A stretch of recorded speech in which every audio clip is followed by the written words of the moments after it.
You're approaching the outer limit, our infinite struggle to intersect the axis that is science and the elusive curve that is the universe.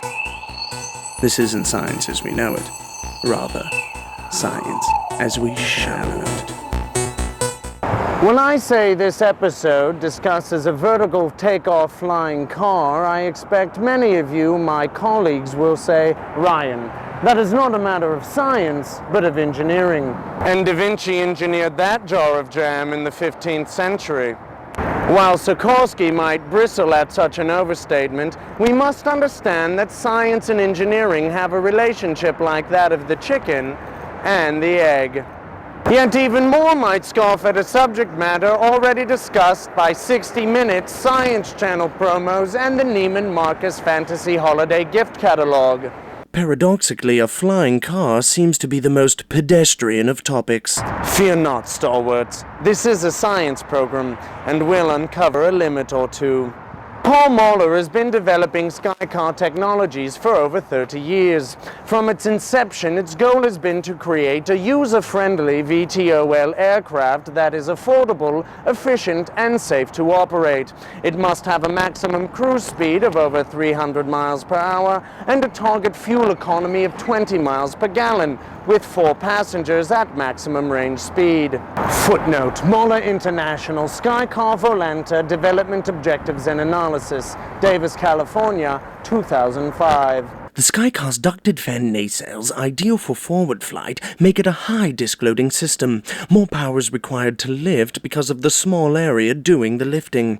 Given the thrust from momentum and the power from energy, with drag, the 2,400-pound craft requires 710 horsepower to hover at sea level.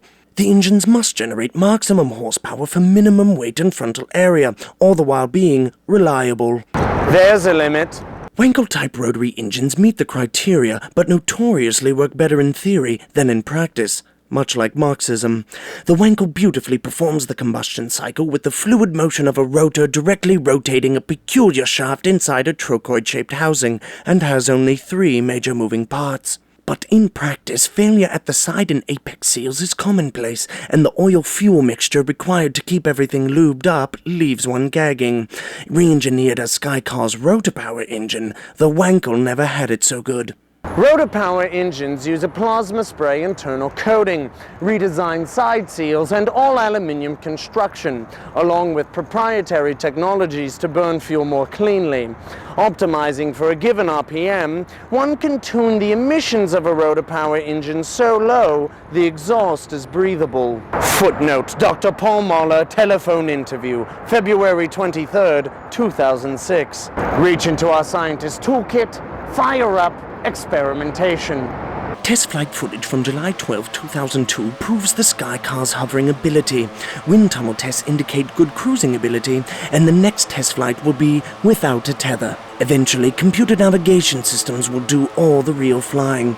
Users shall only need indicate speed and direction. They won't even need a pilot's license. The catch is the navigational network necessary to enable computer-guided flight and craft like the Skycar operating in numbers does not yet exist. Another limit. NASA demonstrated the results of a 5-year study of SATS in June 2005, successfully managing the flight of 6 aeroplanes around a terminal. On February 23, 2006, the NIA released a document to congressional and industry leaders outlining a 5-year, $160 million program necessary to implement such a system. Jerry Hefner, retired NASA, managed the SATS program. His commentary. The people say they want the skies be blackened with little specks of airplanes. The sky is big. It can handle a lot. What you see in the day is a poor usage of a very important natural resource. On the road of life, there are drivers and there are scientists. Dr. Mahler envisioned streetable Skycars priced comparably to luxury automobiles, putting flight at the fingertips of the proletariat.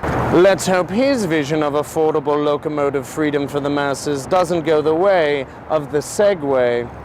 Until next time, make rigorous observations and be prepared to cite your sources.